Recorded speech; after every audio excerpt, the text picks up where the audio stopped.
Le cerfeuil sauvage ressemble un petit peu au persil et à la petite ciguë avec laquelle parfois les gens font confusion. On peut pas se tromper, hein. Quand on sent l'odeur, la ciguë sent très mauvais et sa tige est violette, alors que le cerfeuil a une odeur agréable, anisée. Il mesurera jusqu'à, je dirais, de 50 bons centimètres et la tige est vraiment très très verte, hein.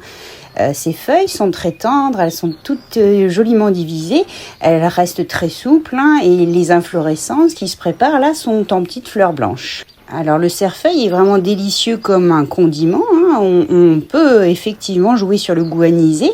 Et puis bien sûr c'est une plante simple, donc médicalement utile. Elle est idéale notamment pour provoquer la diurèse et c'est une plante dépurative, digestive. Alors bien sûr rien n'oblige à la manger, il est possible de la faire infuser tout simplement dans une eau déjà chaude, hein, et de la consommer en tisane après un repas chargé. Ce qui permettrait d'éviter notamment les désordres de ballonnement, des difficultés à digérer ou de la suracidité gastrique quand on a un foie chargé aussi, ou elle est tout simplement très diurétique et donc on peut aussi nettoyer tout le système urinaire, hein, les reins, la vessie quand on a les urines chargées.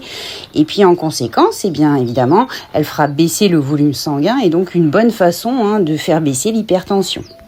Elle permettra aussi, hein, de jouer sur la rétention d'eau, hein, pour éliminer un peu les liquides.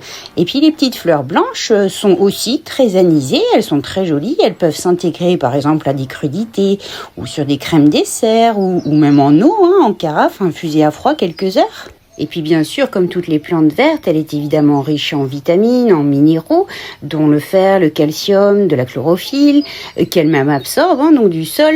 Et donc c'est la raison aussi pour laquelle il faut faire attention à ne la consommer qu'à condition qu'elle soit vraiment en plein milieu naturel et absolument pas polluée.